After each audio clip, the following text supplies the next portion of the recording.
Bonjour et bienvenue.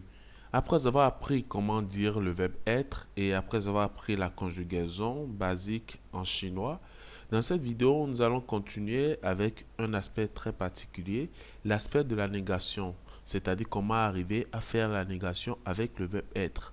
Donc, c'est ce sur quoi nous allons nous focaliser dans cette vidéo. Donc, sans plus attendre, on peut y aller. Donc, c'est parti.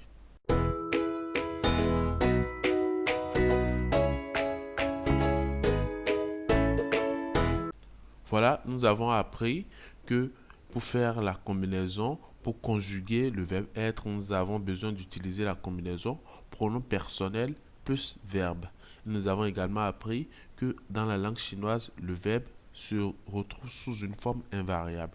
Donc ici, dans cette vidéo, nous allons essayer de faire de la conjugaison, mais on va mettre de la négation dedans. Pourquoi nous apprenons ces conjugaisons avec le verbe être? C'est parce que pour parler une langue, généralement, les verbes être et avoir sont des verbes très importants. Donc, dans cette série de vidéos, nous abordons d'abord le verbe être, histoire d'apprendre les notions de base pour nous permettre de faire une multitude de phrases. Donc, apprendre le verbe être et comment il fonctionne va nous permettre d'avoir suffisamment de base pour faire beaucoup de phrases. Donc, sans plus attendre, nous allons attaquer la négation du verbe être. Donc, c'est très simple. Pour faire la négation avec le verbe être, nous allons appliquer une nouvelle combinaison. La combinaison pronom personnel plus adverbe plus verbe.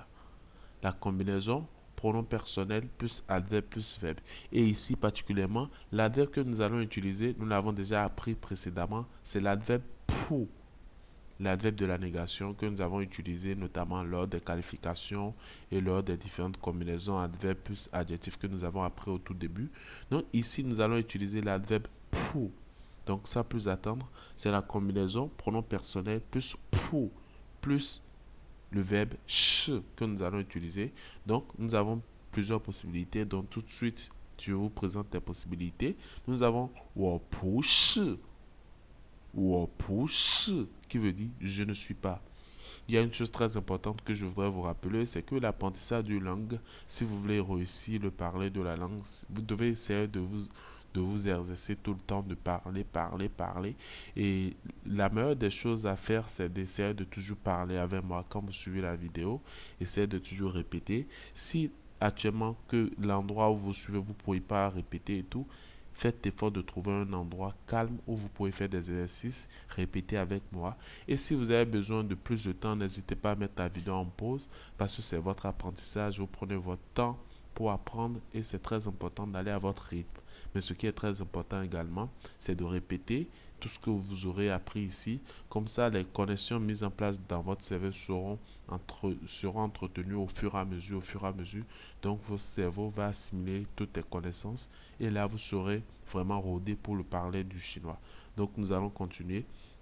Donc, nous avons 我不是, 你不是, 他不是, 他不是, 我们不是, 你们不是, 他们不是, 他们不是.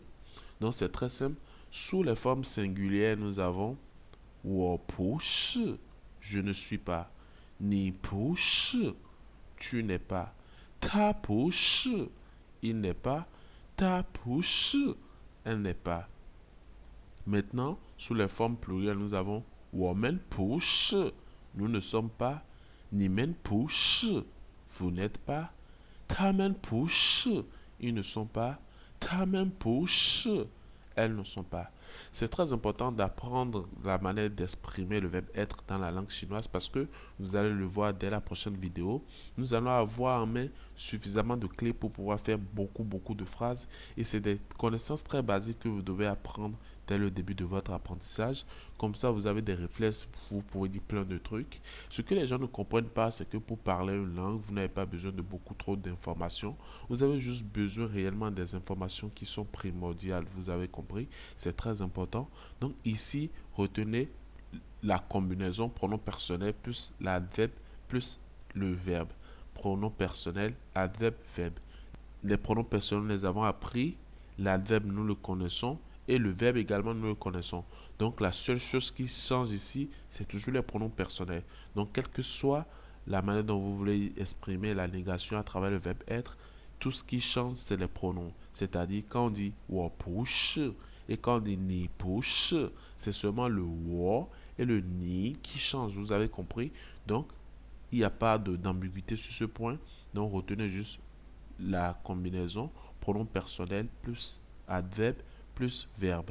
Étant donné que dans notre cas ici, l'adverbe ne varie pas et que le verbe aussi ne varie pas, donc nous avons simplement la combinaison pronom personnel plus l'adverbe pour plus le verbe ch.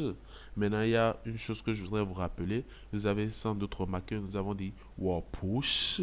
C'est parce que à ce niveau, nous avons appliqué la règle que nous avons, l'une des règles, des premières règles grammaticales que nous avons appris, à savoir quand l'adverbe pour est accompagné d'un mot qui est au quatrième ton, il change de ton pour être prononcé au deuxième ton. C'est pourquoi, au lieu de dire wo push, on dit wo push, parce que le ton au niveau de l'adverbe pour change pour passer au deuxième ton. Mais de toute manière, lorsque vous voulez prononcer l'adverbe pour, indépendamment de l'accompagnement avec un mot qui est au quatrième ton, l'adverbe se prononce toujours au quatrième ton. Mais l'adverbe change de ton pour passer au deuxième ton lorsqu'il est accompagné d'un mot qui est au quatrième ton. Donc, voilà un peu ce qu'il faut retenir de la vidéo d'aujourd'hui. Donc, la combinaison pronom personnel plus l'adverbe pour plus le verbe ch. Et étant donné que l'adverbe pour accompagne le verbe, on aura donc wo push. Et au fur et à mesure que les pronoms personnels varient, on garde toujours push à la fin. Donc c'est un peu ça. Dans la prochaine vidéo, nous allons entrer dans l'application de la conjugaison positive dans les phrases affirmatives et dans les phrases négatives.